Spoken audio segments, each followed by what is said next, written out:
I turned from a low-paid freelancer into a founder of a successful marketing agent, thanks to my toxic clients.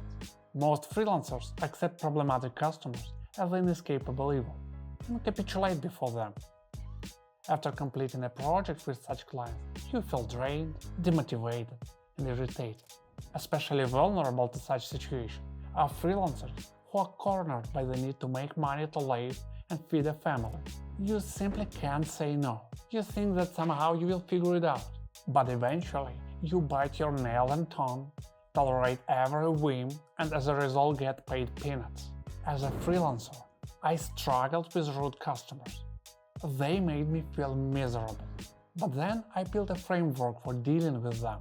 Watch until the end, and you will know how to turn the toxic energy of disrespectful clients into fuel for business growth. I will also give you my checklist on how to identify undesired clients so that the feeling of guilt won't eat you up along with your business. First of all, never ever start working on a task before you do this. Carve your conditions into a written word. And here is why. We all know that feedback is a cornerstone of the freelance career, and I endured it. When I got my first negative feedback on Upwork, my GSS fell to 88%. That month, I got 3 times fewer clients. It happened because of poor communication. Taking into account that freelance platforms protect clients way better, 80% of disputes go into their favor. So if you don't clearly define and communicate your tasks, you can receive blackmail. Imagine the client says, "If you don't do that, I'm gonna leave you 1 star and ask for a refund." And you end up doing whatever they want because they can ruin your business. Some people bargain for everything. Probably they think, "I'm paying you. I will try to get everything from you, extract most value for every invested dollar." I built a system that makes such a situation impossible. What you need to do is to write a detailed document with a scope of work. First, discuss the details. That's why I don't accept work from clients who don't want to jump on a call with me. Then, write down everything specified, the goal of the project, the delivery time, the delivery format, and so on.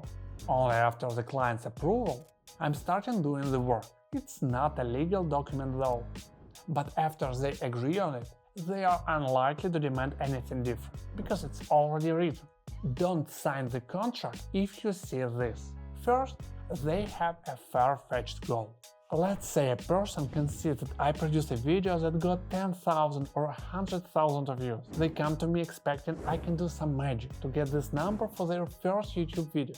People insanely overestimate the time to achieve their goals. Another reason why I onboard new clients only through a call. If the goal is unrealistic with the current state of things, I clearly tell them and watch their reaction.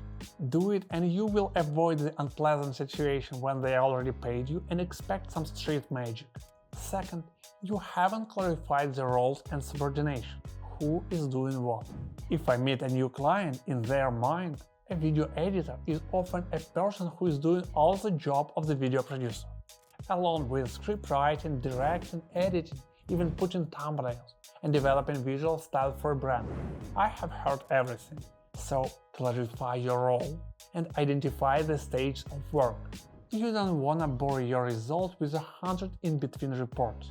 If a client gets directly involved in every step and gives you unsolicited advice, it's an endless process. Never work with clients who make you feel this. Once I stopped working with a big YouTuber, my biggest client at the time, who asked me to work on weekends 3 times in a row. I said it wasn't appropriate. It can happen occasionally when it's an urgent release or event, but if I kept doing it, I would have burned out my team. So at the first call, I typically lay out the framework. For example, delivery of the first draft is 3 business days, then another business day for a minor change and 2 or 3 business days for a major change. Toxic clients often make you feel like you have to earn a contract with them. Sometimes it's enough just to scan the written communication to see red flags. So learn to read between the lines. And never allow disrespectfulness and enter any project as peers with your client. Now avoid clients who are toxic in money negotiation. Be cautious of one greed, old as this world. The offer. Edit 10 videos for $1,000. Seems luring even if your usual quote for a video is 200 or 300, especially if you desperately need money. But then it turns out that it will be the first milestone for first video for $100, with no obligation for the client. On top of that, you will get a ton of corrections and additional tasks. So you are always busy and you don't grow. It's a frequent fraud to overstate the scope of work and then try to pull out the most value from the contractor. Any bulk offer is an instant red flag to me. Another point about money: don't do unpaid trials, so that they could see how you match their brand or whatever. Instead of that, propose to give a paid trial for a couple of hours of your work. Time is money.